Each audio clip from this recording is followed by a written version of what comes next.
अजी, क्या हमारी गरीबी कभी खत्म नहीं होगी? क्या हमें पूरे जीवन ऐसे ही आधे पेट खाकर व्यतीत करना होगा?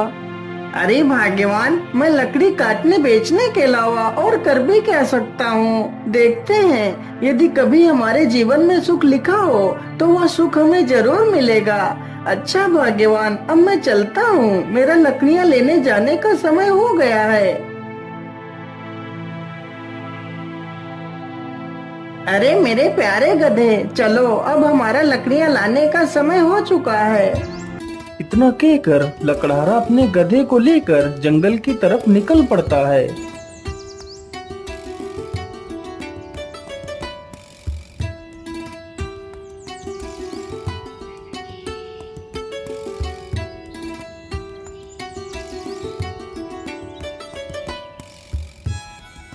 मेरे हिसाब से यही पेड़ ठीक रहेगा, चलो इसे ही काट लेता हूँ।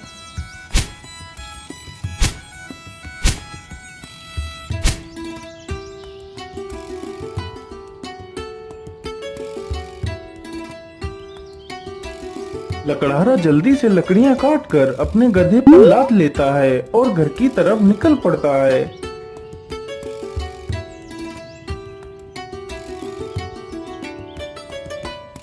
पानी, पानी, पानी, मेरी सहायता करो।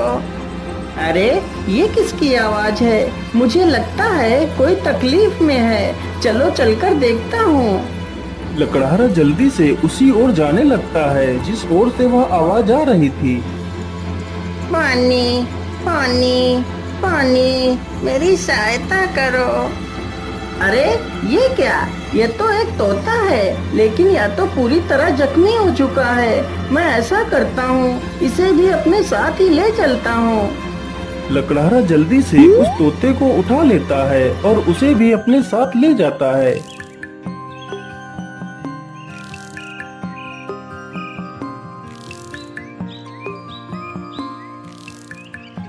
अरे भाग्यवान, तुम जल्दी से हल्दी और चूने का लेप लेकर आओ। मुझे इस तोते के जख्मों पर उस लेप को लगाना है। लकड़हारे की पत्नी तुरंत ही हल्दी और चूने का लेप लेकर आती है। लकड़हारा तुरंत ही उस तोते के जख्मों पर उस लेप को लगाने लगता है। अरे तोता भाई, मैंने तुम्हारे जख्मों पर दवाई लगा दी है, अब तुम जल्दी ही स्वस्थ हो जाओगे। इस प्रकार तोता 1-2 दिनों में ही पूरी तरह स्वस्थ हो जाता है।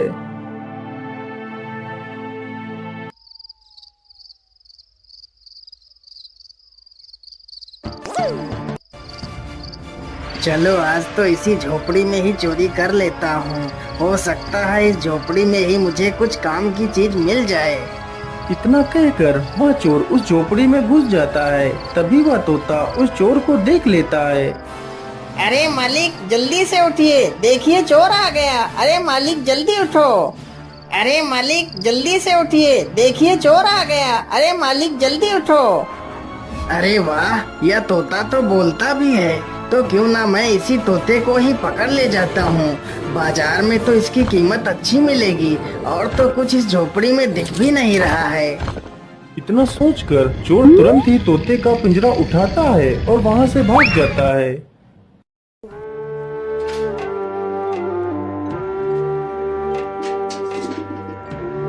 चोर को चलते चलते रात से सुबह हो जाती है। ओहो, मैं तो रात भर चलते चलते कितना थक गया हूँ। चलो ऐसा करता हूँ, थोड़ा इसी पेड़ के नीचे आराम कर लेता हूँ, फिर सोचूंगा इस तोते का क्या करना है। इतना सोचकर चोर उसी पेड़ के नीचे लेटकर सो जाता है। तभी वहां से एक राजा अपने घोड़े पर सवार होकर निकलता है। महाराज, मुझे बचा लीजिए, मेरी रक्षा कीजिए महाराज, नहीं तो यह चोर मुझे मार डालेगा। अरे, ये कौन है जो मुझे मदद के लिए पुकार रहा है? लेकिन आसपास तो कोई नहीं दिखाई दे रहा है। अरे महाराज, उधर नहीं, इधर नीचे देखिए महाराज, मैं इधर हूँ। महाराज, मुझे बचा लीजिए, यह चोर मुझे उठाकर ले जा रहा है। अरे वाह, यह तोता तो बोल भी सकता है। चलो, मैं इस तोते को खरीद लेता हूँ। यह तोता मेरी पुत्री को बहुत पसंद आएगा। अरे ओ चोर, चल अब उठ जा। और कितना सोएगा तू? महाराज, मैंने कोई चोरी नहीं की, मुझे कुछ मत करना महाराज। नहीं नहीं, मैं तुम्हें कुछ नहीं करूँगा। तुम यह तोता मुझे दे दो, मैं तुम्हें इसके बदले 100 सोने की मोहरें दूंगा। राजा की यह बात सुनकर चोर बहुत खुश हो जाता है। लेकिन याद रहे, मैं तुम्हें ये मोहरें तभी दूंगा यदि तुम आज से चोरी करना छोड़ दोगे। यदि ऐसा नहीं किया तो मैं तुम्हें कारागार में डाल दूंगा। नहीं नहीं महाराज, मैं आज के बाद कोई चोरी नहीं करूँगा। राजा तुरंत ही उस चोर को 100 सोने की मोहरें दे देता है और तोते का पिंजरा लेकर वहाँ से चला जाता है।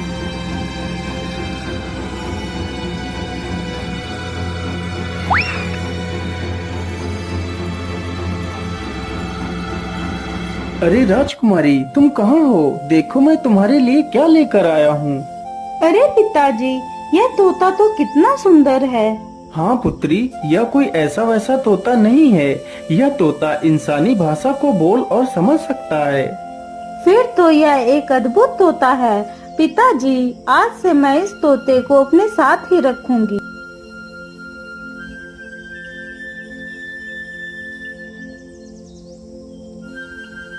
राजकुमारी रोज उस तोते को अच्छे अच्छे पकवान खिलाती, लेकिन तोते को उस लकड़हारे की बहुत ज्यादा याद आती रहती थी। अरे मेरे प्यारे तोते, मैं तुम्हें कुछ भी खिलाती हूँ, तुम उसे सही ढंग से क्यों नहीं खाते हो? क्या बताऊं राजकुमारी जी, मुझे इस पिंजरे में कैद हुए पूरा 1 महीना हो चुका है। मेरा मन भी आकाश में उड़ने को कर रहा है, लेकिन मैं इस पिंजरे में कैद हूँ। मैं क्या कर सकता हूँ? अच्छा, ऐसी बात है तो फिर चलो मेरे साथ। आज मैं तुम्हें बाहर की सैर करा के लाती हूँ। राजकुमारी तोते को जंगल में ले जाती है और उसे पिंजरे से बाहर निकाल देती है। फिर तोता आसमान में उड़ने लगता है।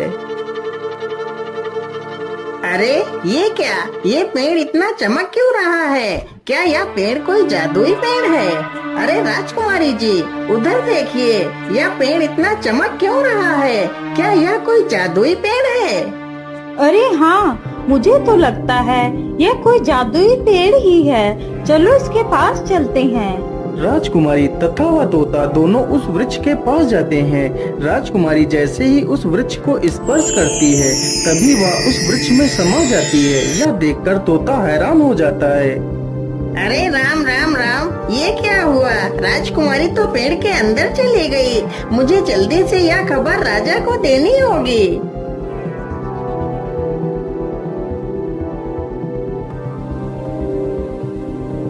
अरे ये मैं कहाँ आ गई? ये कौन सी जगह है?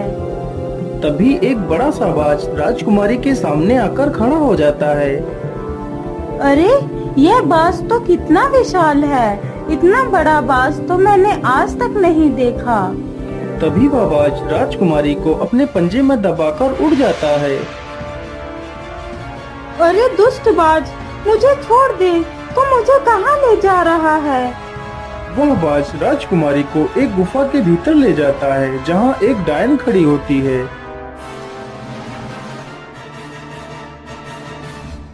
अरे कौन है आप और मुझे इस प्रकार यहाँ क्यों लाया गया है? मुझे छोड़ दो, मुझे वापस जाने दो। चली जाना, चली जाना। इतनी जल्दी किस बात की है? तुम इस समय पाताल लोक में हो। यहाँ से निकलना इतना आसान नहीं है। तुम यहाँ से तभी बाहर जा सकती हो जब मैं चाहूँगी। यदि तुम यहाँ से बाहर जाना चाहती हो तो तुम्हें मेरा एक काम करना होगा। बोलिए, आप क्या काम करवाना चाहती हैं? राजकुमारी जी, तुम्हें मेरे लिए अमृत लाना होगा। लेकिन ये अमृत कहाँ मिलेगा? ये अमृत तुम्हें रंगी कंचन की पहाड़ियों में मिलेगा। लेकिन ये पहाड़ी कहाँ पर है? फिर वह डायन राजकुमारी को अमृत लाने का रास्ता बताती है। वह डायन अमृत पीकर अमर होना चाहती थी और पूरी दुनिया पर राज करना चाहती थी। उस डायन ने उस विशाल बाज को अपने वश में कर रखा था, जिससे वह सारे काम करवाती थी। डायन की ये सारी बातें सुनकर राजकुमारी वहाँ से अमृत लाने के लिए चल पड़ती है।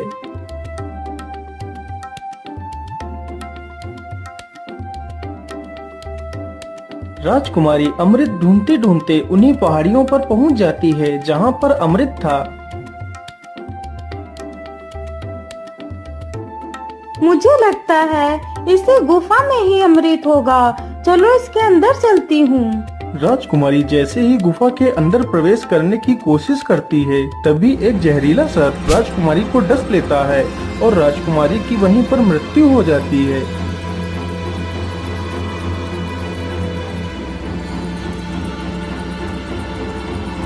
महाराज, यह वही पेड़ है जिसमें राजकुमारी समा गई है। ठीक है तोते, तुम यहीं पर रुको, मैं इस पेड़ के अंदर अकेला ही जाऊंगा। राजा जैसे ही पेड़ को हाथ लगाता है तो वह भी उसी पेड़ के अंदर चला जाता है।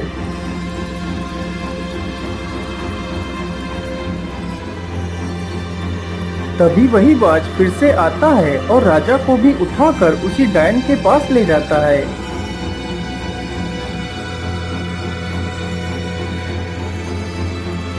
कौन है आप और मुझे यहाँ पर इस प्रकार लाने का क्या कारण है? मेरी राजकुमारी कहाँ है? अरे महाराज, आप चिंता ना करिए, आप जल्दी ही अपनी राजकुमारी से मिलेंगे। उससे पहले आपको मेरा एक काम करना होगा। ठीक है डायन, मुझे जल्दी से बताइए, मैं तुम्हारे लिए क्या काम कर सकता हूँ। फिर वह डायन राजा से भी उसी अमृत को लाने की बात कहती है। ठीक है डायन, मैं तुम्हें वह अमृत लाकर दे दूंगा, लेकिन मेरी पुत्री को कुछ नहीं होना चाहिए। इतना कहकर राजा अमृत लाने के लिए चल पड़ता है।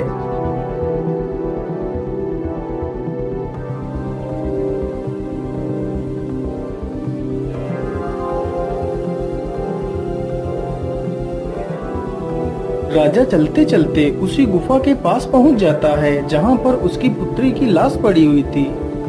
अरे ये क्या, ये तो राजकुमारी पड़ी है, लेकिन मेरी पुत्री को क्या हुआ? हे भगवान, मेरी पुत्री को तो किसी जहरीले सर्प ने डस लिया है। इसका मतलब उस दुष्ट डायन ने मेरी पुत्री से भी वो अमृत लाने को कहा होगा। अब मैं उस डायन को जिंदा नहीं छोड़ूंगा। मुझे लगता है इस गुफा में कोई जहरीला सर्प भी है, मुझे ध्यान से आगे बढ़ना होगा। इतना कहकर राजा राजकुमारी को वहीं पर छोड़कर आगे बढ़ता है। तुम्हारी हिम्मत कैसे हुई इस गुफा में आने की? मैं तुम्हें जिंदा नहीं छोड़ूंगा। सर्प जैसे ही राजा को डसने के लिए आगे बढ़ता है, राजा तुरंत अपनी तलवार से सर्प के 2 टुकड़े कर देता है। दुष्ट, तूने ही मेरी पुत्री को मारा है, मैं भला तुझे जिंदा कैसे छोड़ सकता था? इतना कहकर राजा गुफा में आगे बढ़ता है। राजा जैसे ही आगे बढ़ता है, तभी एक तीर बहुत ही तेज रफ्तार से राजा को छूकर निकल जाता है। तभी राजा अपने कदम पीछे ले लेता है। अरे ये क्या, इस गुफा में तो तीर की वर्षा होने लगी। अब क्या करूं? अमृत तक कैसे पहुंचूं? फिर राजा तीर चलने की प्रक्रिया को ध्यान से देखता है। अरे ये क्या, जब एक तीर इस दिशा से उस तरफ जाता है, तभी दूसरा तीर उस दिशा से इस तरफ आता है। इसका मतलब यदि मैं एक एक कदम आगे बढ़ाऊं तो मैं अमृत तक पहुंच सकता हूं। इस प्रकार राजा अपने बुद्धि के बल पर उस चुनौती को भी पार कर जाता है।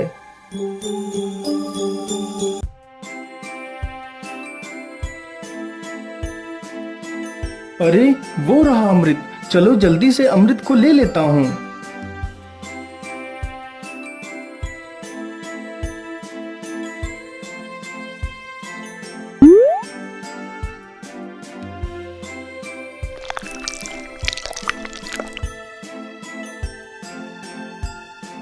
मैं ऐसा करता हूँ, पहले मैं इस अमृत को अपनी पुत्री को पिलाता हूँ। ये सोचकर राजा अपनी पुत्री को अमृत पिलाता है। अमृत पीते ही उसकी पुत्री जीवित हो जाती है। अरे पिताजी, आप यहाँ पर कैसे आ गए? पुत्री, मैं तुम्हें लेने आया हूँ, अब तुम बिल्कुल भी चिंता मत करो, मैं यहाँ पर आ गया हूँ। फिर वह राजा उस अमृत को खुद भी पी लेता है और बाद में बचा हुआ अमृत उस सर्प के मुंह में डाल देता है। अमृत मुंह में पड़ते ही सर्प भी जीवित हो जाता है। फिर वह राजा उस सर्प को अपनी पूरी कहानी सुनाता है। मैंने तुम्हें इसलिए जीवित किया है ताकि तुम फिर से इस अमृत की रक्षा करो। महाराज, मैंने आपको पहचानने में भूल कर दी, मुझे क्षमा कर दीजिए महाराज। अरे नहीं नहीं सर्पदेव, इसमें तुम्हारी कोई गलती नहीं है, या तो तुम्हारा फर्ज था। अच्छा, अब मैं चलता हूँ।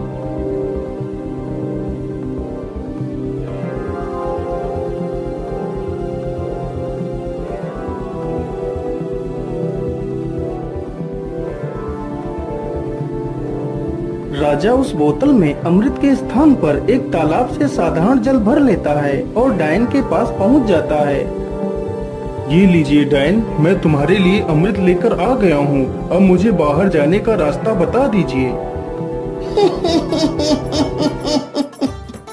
अरे वाह राजा, तुम तो कितने बहादुर हो। यह अमृत आज तक कोई नहीं ला सका। जो भी गया वह लौट कर नहीं आया, और तुम तो अमृत लेकर आ गए। चलो चलो, जल्दी से मुझे यह अमृत दे दो। राजा तुरंत ही उस डायन को वह पानी से भरी हुई बोतल दे देता है। डायन तुरंत ही उस पानी को अमृत समझकर पी जाती है। हे डायन, मैंने आपके कहे अनुसार आपको अमृत लाकर दे दिया। अब मुझे बाहर जाने का मार्ग बता दीजिए। इतनी भी जल्दी क्या है? अब मैं अमर हो चुकी हूँ। अब तुम दोनों यहाँ से कहीं नहीं जाओगे। आज से तुम दोनों भी मेरे गुलाम हो। अरे डायन, ये तो सरासर धोखा है। मुझे यहाँ से जाने का मार्ग बताओ, नहीं तो मैं तुझे मार डालूंगा। अरे मूर्ख राजा, अब मैं अमर हो चुकी हूँ। अब तू मेरा कुछ भी नहीं बिगाड़ सकता। अच्छा, ऐसी बात है, तो फिर ये ले मेरे इस तलवार के वार को झेल। इतना कहकर राजा उस डायन के पेट में तलवार घुसा देता है। ये क्या हो गया? मैं तो अमर हो गई थी। इसका मतलब तूने मेरे साथ धोखा किया है। पानी पीकर खुद को अमर समझने वाली उस डायन की मृत्यु हो जाती है। डायन के मरते ही वह बाज आजाद हो जाता है। महाराज, आपकी जय हो। आप तो बहुत वीर और बुद्धिमान हैं। आपका बहुत बहुत धन्यवाद महाराज, जो आपने मुझे इस डायन की गुलामी से आजाद करा दिया। हे बाज, क्या तुम यहाँ से बाहर निकलने का रास्ता जानते हो? जी महाराज, आप दोनों हमारी पीठ पर बैठ जाइए, मैं अभी आपको बाहर ले चलता हूँ। दोनों ही बाज की पीठ पर बैठ लेते हैं और बाज उन दोनों को लेकर एक दरवाजे के पास जाता है। महाराज, इसी दरवाजे के बाहर आपकी दुनिया है, यहीं से आप बाहर जा सकते हो महाराज। राजा तथा राजकुमारी दोनों बाज का धन्यवाद करते हैं और उस दरवाजे से बाहर चले जाते हैं।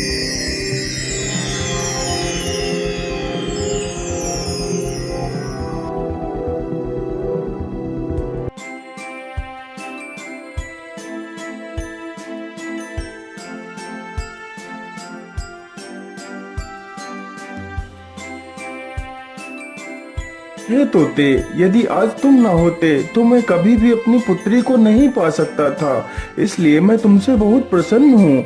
आज तुम मुझसे कुछ भी मांग सकते हो। महाराज, यदि आप मुझे कुछ देना ही चाहते हैं तो मुझे 1000 सोने की मोहरें देकर आजाद कर दीजिए। राजा ने ऐसा ही किया। तोते को 1000 स्वर्ण मुद्राएं देकर उसे विदा कर दिया। तोता वहाँ से उड़कर सीधा उसी लकड़हारे के पास पहुँच जाता है। मालिक, देखिए मैं आ गया और आपके लिए कुछ उपहार भी लेकर आया हूँ। लकड़हारा जैसे ही उस पोटली को खोलकर देखता है तो उसमें ढेर सारे सोने के सिक्के देखकर वह बहुत खुश हो जाता है और फिर वे तीनों मिलकर खुशी खुशी अपना जीवन व्यतीत करने लगते हैं।